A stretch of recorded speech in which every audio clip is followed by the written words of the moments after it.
Sipai ka pule Vawiin fourth Aizawl Municipal Corporator swearing na local society awmloh zawhah begin kan Chief Minister tak ministers le MLA le moinia kan Lakluh turte operators te dan District Magistrate Aizawl in taking min ei pui don avangin awmloh Thu kan soi okay Corporators from Troyom tu te song media ai o local te party atanga local te Aizawl Municipal Corporation le UDN PA ko ke po kan lo ma chawa enon te pui avangin long tu so Vawiin program kan phan dan tu chu eng hi anianga masapera corporators te all taking kan nenga chumi so mayor le deputy mayor sanna le out of secrecy lakna kan nei lenga mayor in chumi so mayor in executive corporators ruatna le out of secrecy lakna kan nei lenga chuan kan hemi program chu kan zo ani menga program zo hian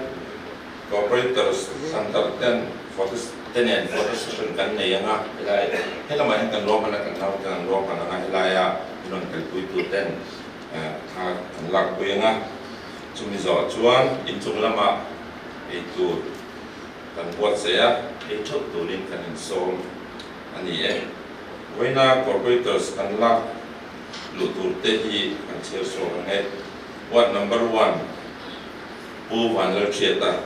ZPM what number 2 reserve seat Pi R Lalawmpuii ZPM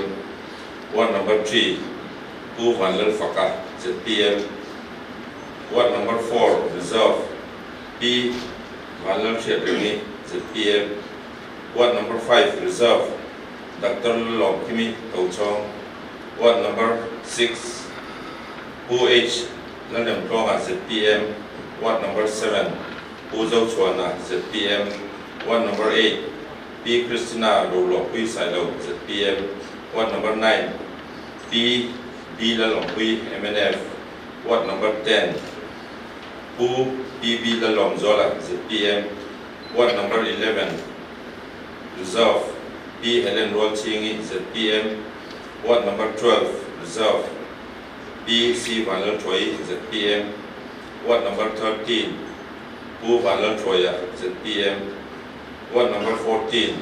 Pu Lalhriatpuia'n ZPM what number 15 Pu awmloh ZPM what number 16 Pi R Lalawmpuiii ZPM what number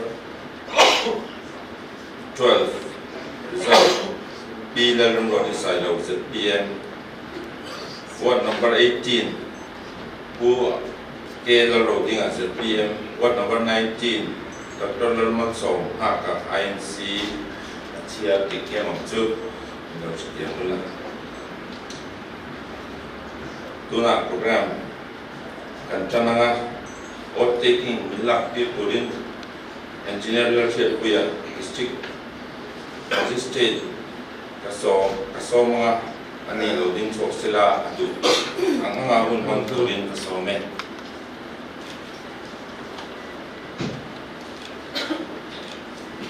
Chairman mga sayin Vawiin kan Corporator Thara Lakluh turte le Vawiin turte le kan Chief Minister takte kan Home Minister te kan Ministers te le kan MOS te le MLA te le hemi function Tiamtuira local function song ang sayin sipai ka bu chuwa ang siya ang Vawiin sang sa buwan song tuwa patikan India Global Parliament chuan 74th Amendment of the Constitution of India ang han siyam ta chuta chuan 243 iwatanga 243 executive kan municipality te dinna tapum ni pung ta le thu nei na le ko te ta na ni ga eta ya chief anti functions functionaries and funds titika he kanti nagar panchayat nagar palika le nagar municipal corporation kan tiamtir te arian thuni nakha arawt ta hei tun haya kan nei chuan keni hi Aizawl ka amasain council ani kan chia chawang khan sang Lalhriatpuia'n ni in November Lakluh sang Sorkar AMC councilor kan amasain ni ani apoi ni na November ni som ni sang Sorkar khan nei ni na foi tuna kan February ni som sang Sorkar ni kan nei ni in chung ni so chuan tun nai April ni som ni sang khan tuna for AMC kan suai tu te le Corporator te kan lo ta ani kan sia chawangin kum sang hi so khat census khan Aizawl District mi nuai ni zani le Papua kan cheng anga mai ani chuan Aizawl District te an hat in dam ta chuan Aizawl chuan Rinawmna Thu le state te buai deu wanga hon kabu te an deu wangin pungin deu tura kan maya chumi mai ba ka chuan Aizawl khopui ka nuai thun kan do wang khan municipal council kan municipal corporation lang kai ta ni ka sei ani in kalpunga yan municipal corporation yan director mayor te ni yan asan pa yan chief executive officer ani lo ni kachuan eta municipal commissioner khan china state na chuan assistant chief secretary yan te municipal commissioner yan ruata Bombay Municipal Corporation te chu kan state budget aya yan te bo ni te ko kha ta na se kha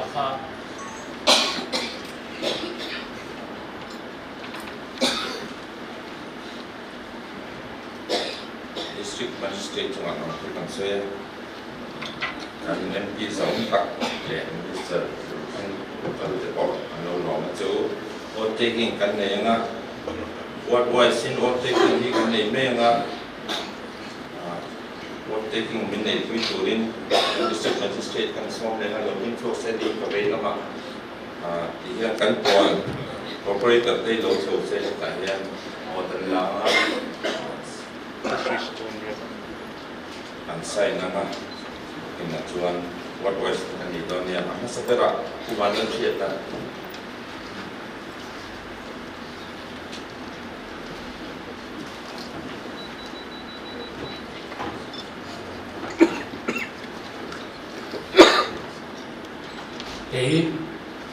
Vanlalhriatpuia'n Aizawl Municipality Corporator atana thlan kani angin India dan Uilaka danin apuna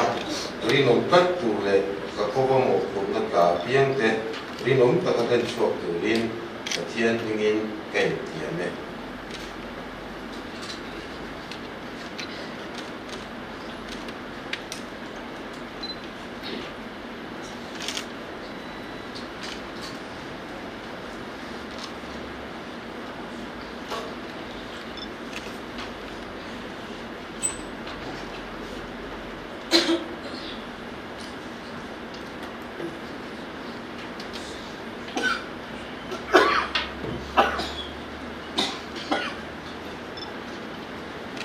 Pi R Lalawmpuii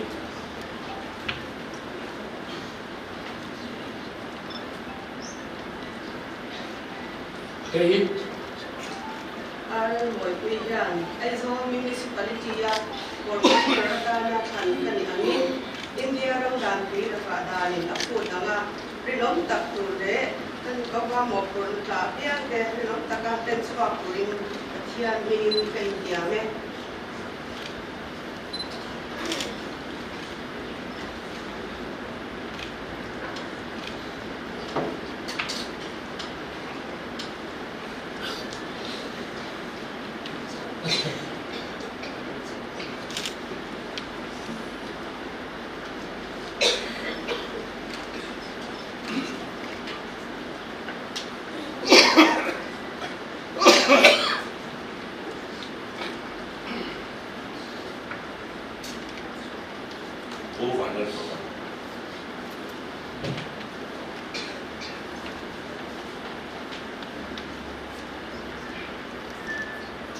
Hi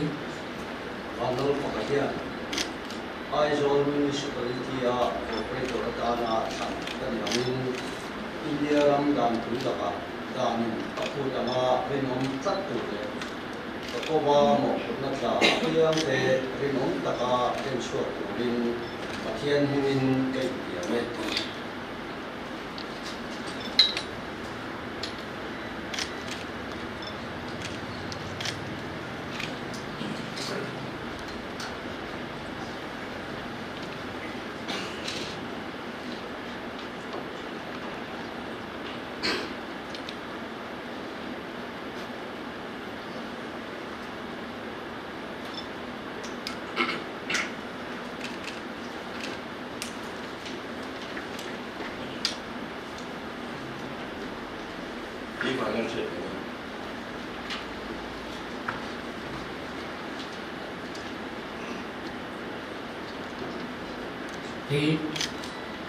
Financial Rinawmna Thu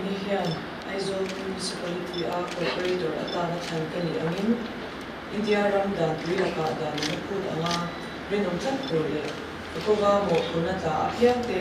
Rinawmna Thu henswa turin athian hingin kaintiame.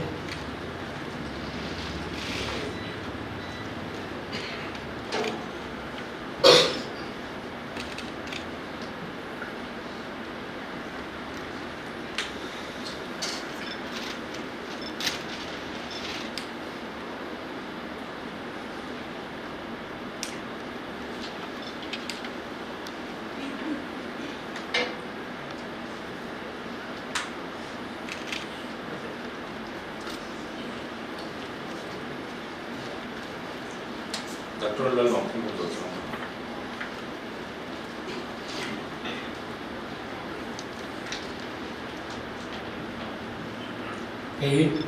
Dr. Lalhriatpuia'n Aizawl Municipality Corporator Atan India Rinawmna Thu Rinawmna Thu Kakova mo kunata apyate Rinawmna Thu henswa turin athian hingin kaintiame.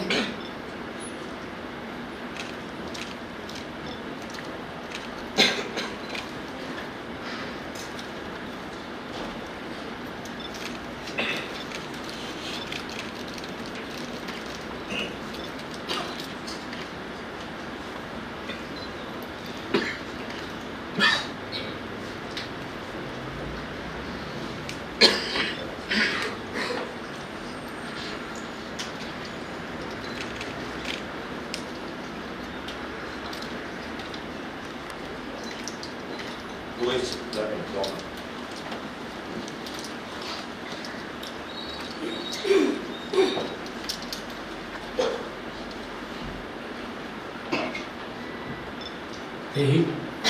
Aizawl District Aizawl Municipality Corporator Atan India Rinawmna Thu Rinawmna Thu Rinawmna Thu Kakova mo kunata apyate Rinawmna Thu henswa turin athian hingin kaintiame.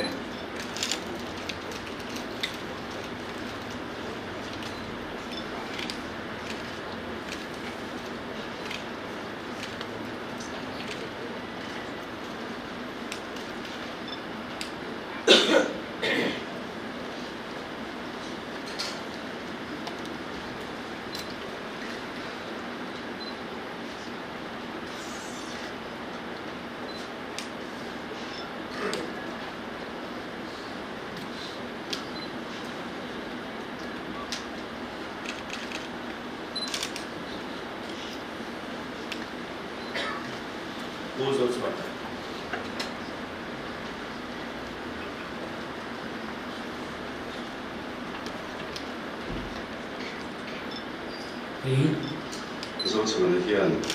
Aizawl Municipality Corporator Atan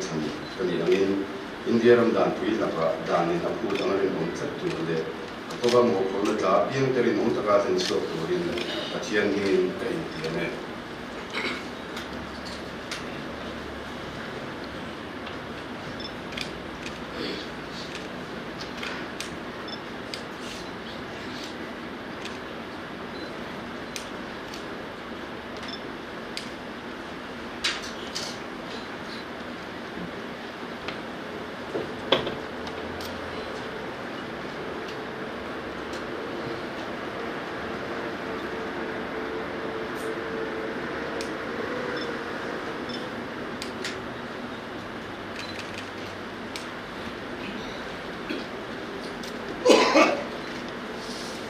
Pi Christina Roluahpui'i sign.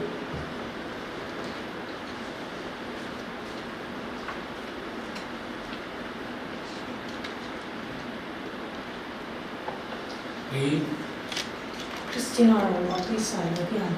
Aizawl Municipality Corporator Tana Thankan India dan Pu Vanlalhriata'n Pu Vanlalhriata'n tule kakawa mo pula ka yang te rinom taka den chuak tulin athian min kem tiame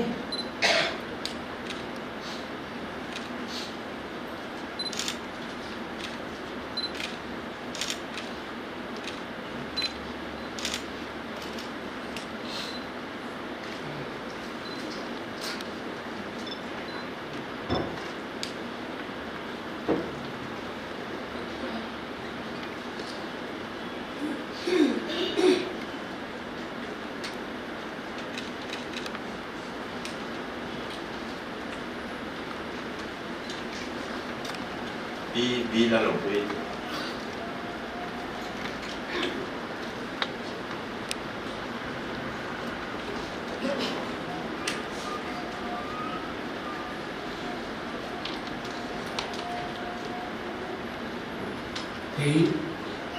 Lalawmpuii yan Aizawl Municipality Corporator Pu India Lalhriatpuia'n rinom taka tule kakawa mo pula ka yang te rinom taka den chuak tulin athian min kem tiame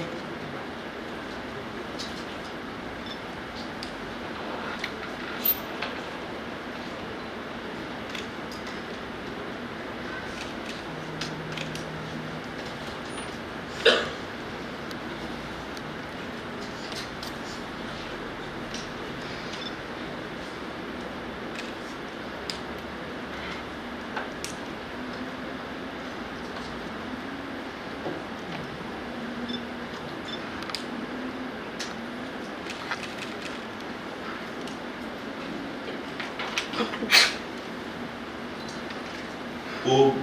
Vanlalhruaia.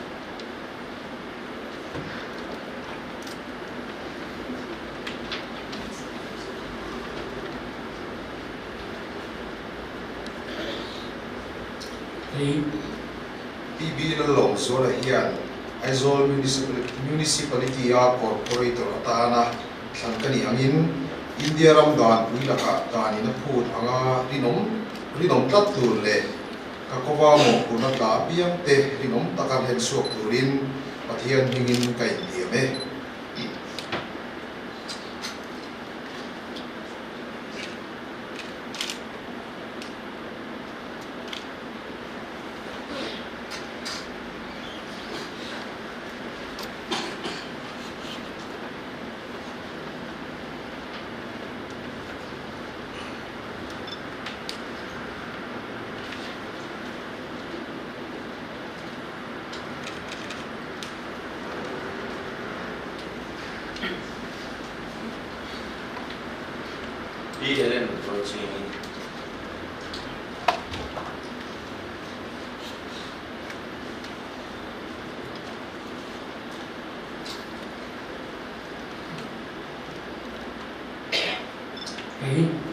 Lalhriatpuia'n. Aizawl Municipality Corporator Tana Thankan India Pu Vanlalhriata'n tule kakawa mo pula ka yang te rinom taka den chuak tulin athian min kem tiame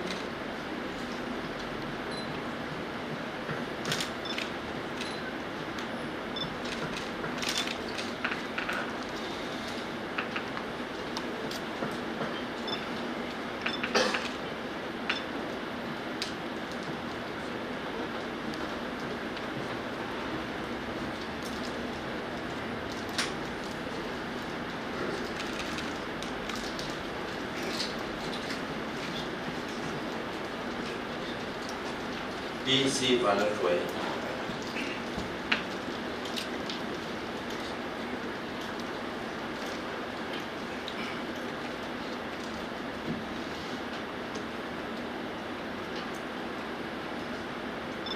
Pu Vanlalhruaia Aizawl Municipality Corporator atana thlan India Rinawmna Thu danin atanga Rinawmna Thu kakova mo Lalhriatpuia'n Rinawmna Thu chuan turin tiamtir tiamtir.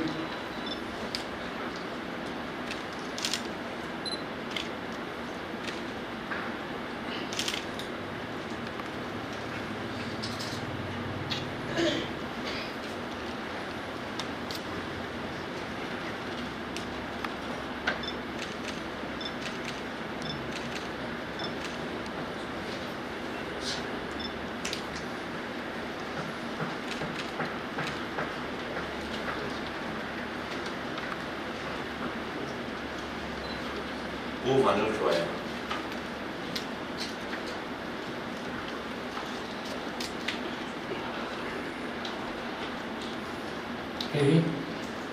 Vanlalhruaia Aizawl Municipality Corporator India Rinawmna Thu Rinawmna Thu kakova mo apiang Rinawmna Thu turin avangin tiamtir.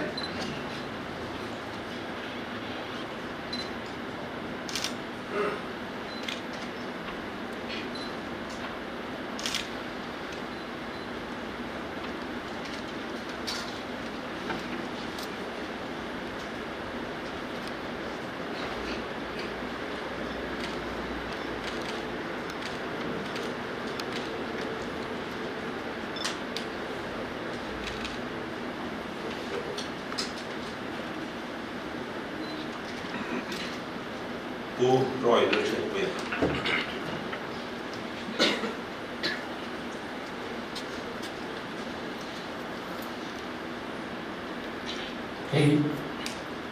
Lalhriatpuia'n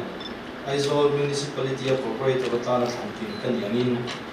India Rinawmna Thu Rinawmna Thu kakova mo apiang Rinawmna Thu turin avangin tiamtir.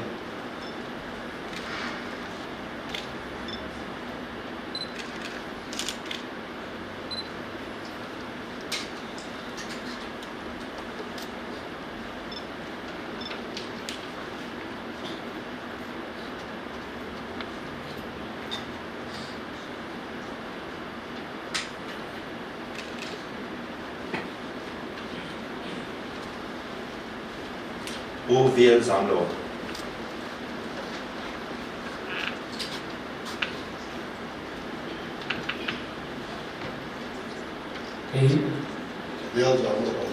Aizawl Municipality Corporator India Rinawmna Thu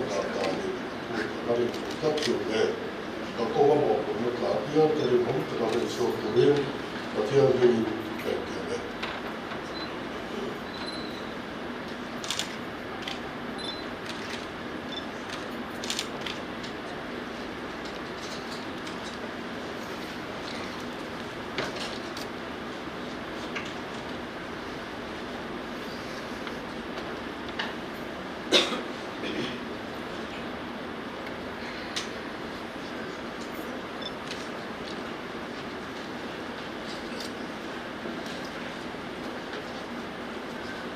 Pi R Lalawmpuii.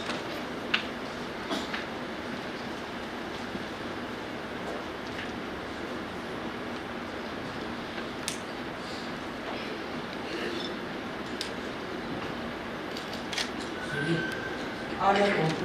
Aizawl Municipality Corporator India Rinawmna Thu Rinawmna Thu kakova mo apiang Rinawmna Thu turin avangin tiamtir.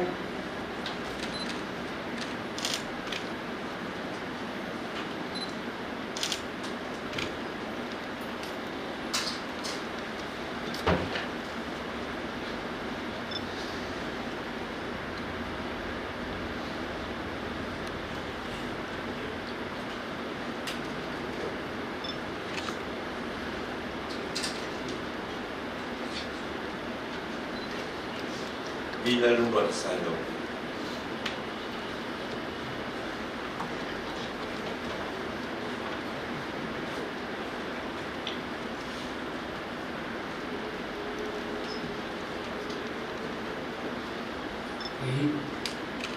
Wadi Silo, Aizawl Municipality Corporator Atana Sanfin, India Ramadan Wilaka, Lakluh Tamarin Chutu, Lakova Moko, Nanta, Piate, in Omtaka, and Sorkar, Tiamtuira.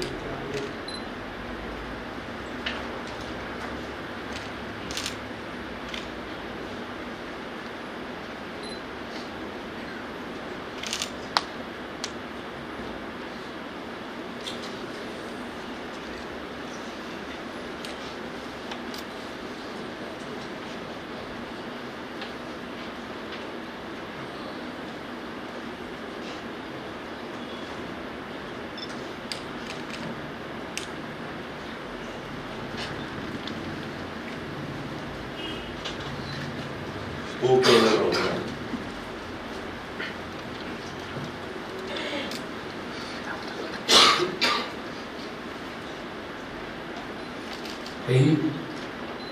Ke lalong din hian Aizawl Municipality Corporator Atan kaniangin India Ramadan Wilaka aputanga rinong tatule akova mo prunata tiamte rinong taka din suwa turin pathian hingin kain tiame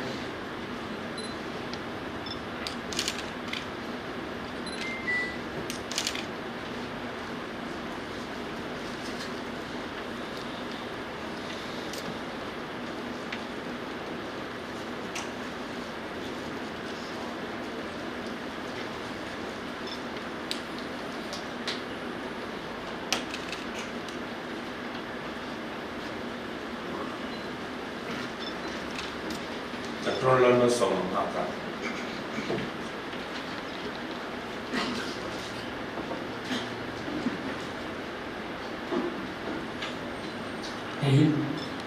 Lalong zawhah kahian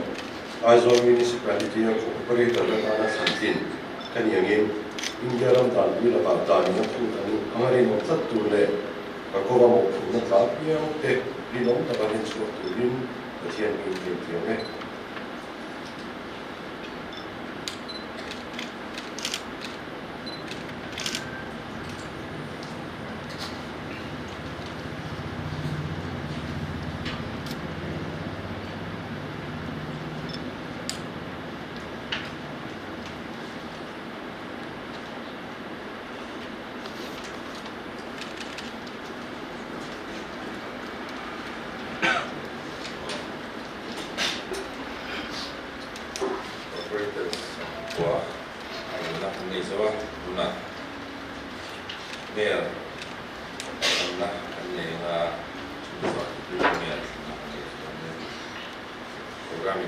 Vawiin,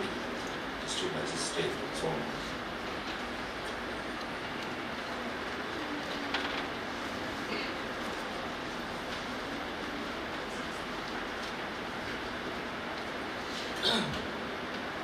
Chuan, Mizoram Municipalities Act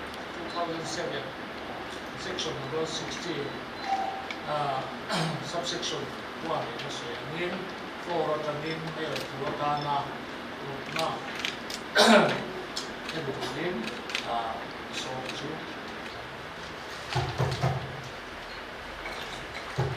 Chairman, Roy Lalhriatpuia'n, Court number 14, Corporator here. The Mizoram Municipalities Procedure and Conduct of Business Rules, Sahi Pasari. Rule number Malina, Clause number Patunay na Soyangi. Pu H Lalremtluanga, Court number 6, Corporator here. Aizawl Municipal Corporation, Mayor atan proposa. Member Song de Pui Turin, Jiwani. Roy Lalhriatpuia'n, One number 4, Corporator Pu second two.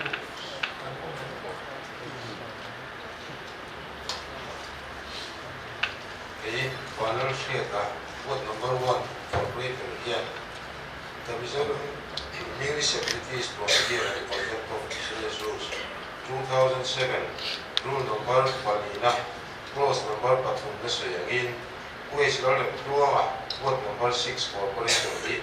Aizawl Municipal Corporation Mayor atan Karatsikene.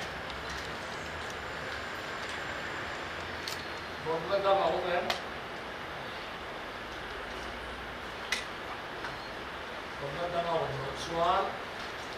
Mizoram Municipalities Act 2007 Section na Subsection 1 in asoi Mizoram Municipalities Procedure and Conduct of Business Rules sang pasari rule number pali na clause na thuna le pamana in asoi angin tuwa Lalhriatpuia'n Corporator number 14 le Pu Vanlalhriata'n Corporator number 110 Aizawl Municipal Corporation Mayor atana Pu H Lalremtluanga Corporator number 6 awmloh na chupong Mayor to Roknat danga awmloh avangin the Mizoram Municipalities Procedure and Conduct of Business Rules sang pasari rule number 4 clause 5 in asoi angin Pu H Lalremtluanga Corporator 6 Mayor atan thakin ani te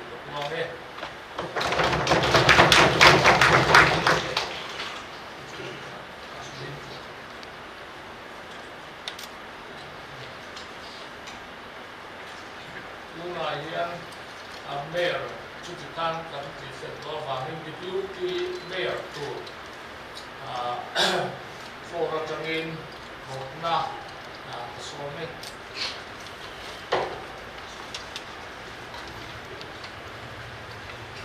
Watershed for Corporator Pi the Mizoram Municipalities Procedure and Conduct of Business Rules 2007 Rule number 4 Clause number 3 in asoi Pi R Lalawmpuii Ward number 16 Corporator Pi Aizawl Municipal Corporation Deputy Mayor atan proposa member zong Pui turin kanin Vawiin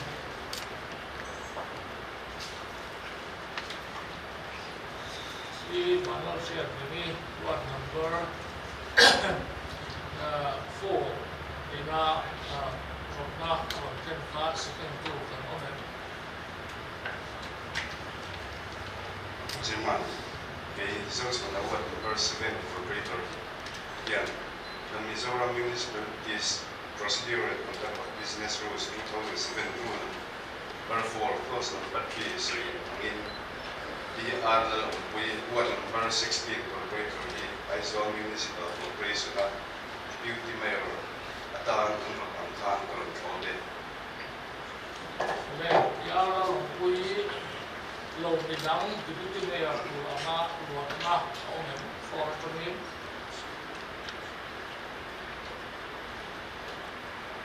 awmloh ani chuan the Mizoram Municipalities Act 2007 Section 16 na subsection 1 in asoi le Mizoram Municipalities Procedure and Conduct of Business Rules sang pasari rule number pali clause 2 le clause 5 in asoi angin Pu Vanlalhriata'n Corporator number 6 and number 4 le Aizawl Corporator number 7 10 Aizawl Municipal Corporation Deputy Mayor atan Pi R Lalawmpuii Corporator number 16 awmloh na chupong Deputy Mayor to Rokna dang awmloh avangin the Mizoram Municipalities Procedure and Conduct of Business Rules sang pasari rule number 4 clause 5 in asoi angin Pi R Lalawmpuii Corporator number 16 Deputy Mayor atan thakin ani te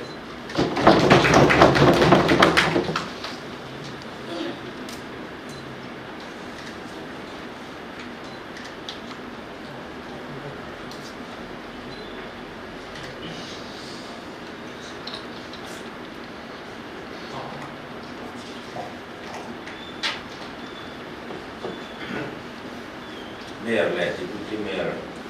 taking kan le kalanga district magistrate lo ding chok le sala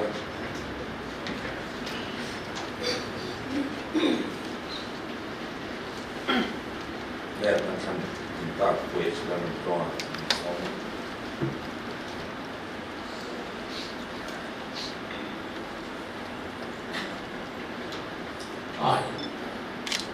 Aizawl District I do swear in the name of God that I will not directly or indirectly communicate or reveal to any person or persons any matter which shall be brought under my consideration or shall become known to me as a mayor except as may be required for the due discharge of my duties as such mayor.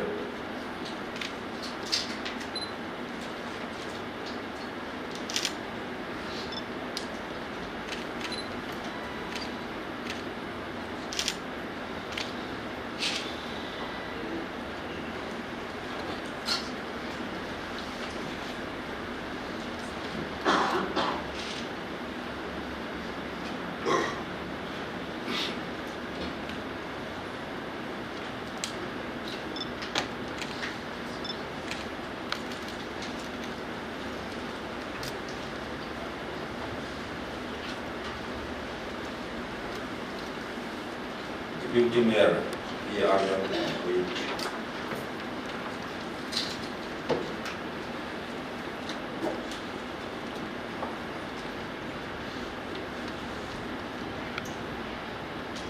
I, R Lalawmpuiii, do swear in the name of God that I will not directly or indirectly communicate or reveal to any person or persons any matter which shall be brought under my consideration or shall become known to me as Deputy Mayor, except as my required for the due discharge of my duties as such Deputy Mayor.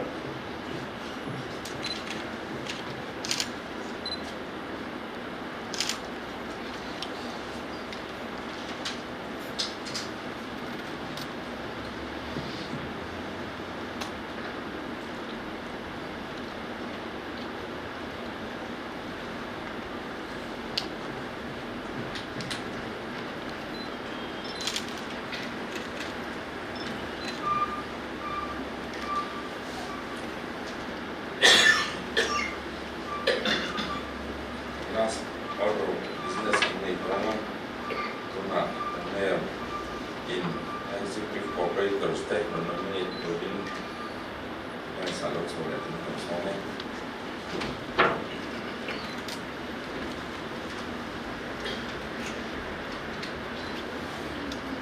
The Mizoram Municipalities Amendment Act 2019, Section 14, Subsection 2, Rinawmna Thu, Aizawl Municipal Corporation Executive Council Member Atan nominated Pakhatna Christina Roluahpuiii, Corporator Ward Number 8. Manina Vanlalhruaia, Corporator Ward Number 13. Pathumna Vanlalfaka, Corporator Ward Number 3. Balina Lalremtluanga, Corporator Ward Number 18.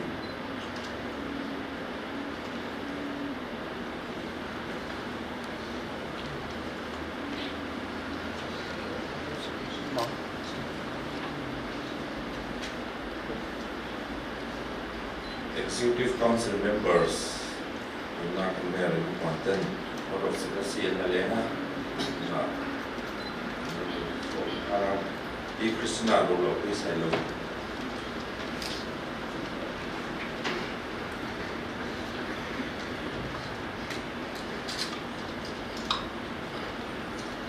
I, Christina Roluahpuiii, do swear in the name of God that I will not directly or indirectly communicate or reveal to any person or persons any matter which shall be brought under my consideration or shall become known as Executive Corporator, except as may be required for the due discharge of my duties as such Executive Corporator.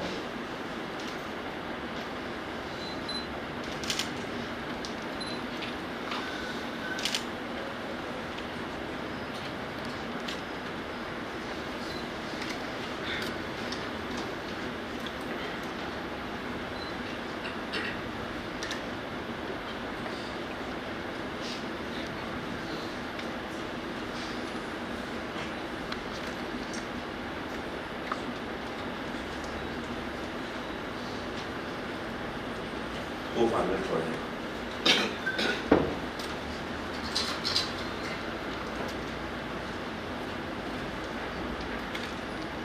I, Vanlalhruaia, do swear in the name of God that I will not directly or indirectly communicate or reveal to any person or persons any matter which shall be brought under my consideration or shall become known to me as Executive Corporator, except as may be required for the due discharge of my duties as such Executive Corporator.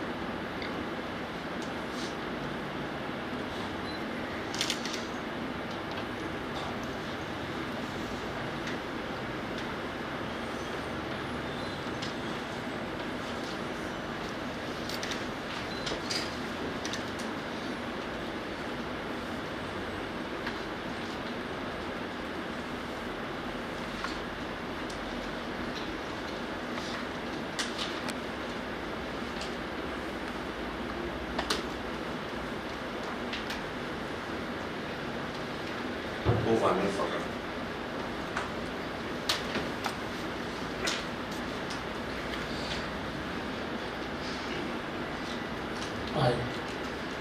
Vanlalhruaia. Do swear in the name of God that I will not directly or indirectly communicate or reveal to any person or person any matter which shall be brought under my consideration or shall become known to me as Executive Corporator, except as may be required for the due discharge of my duties as such Executive Corporator.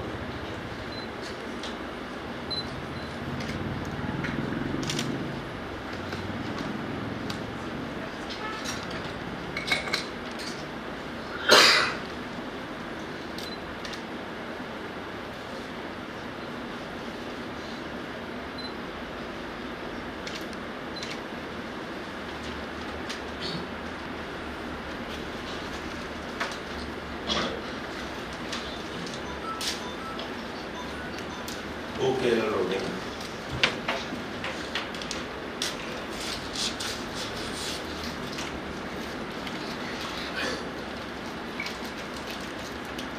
I, K Lalremtluanga, do swear in the name of God that I will not directly or indirectly communicate or reveal to any person or persons any matter which shall be brought under my consideration or shall become known to me as Executive Corporator, except as may be required for the due discharge of my duties as such Executive Corporator.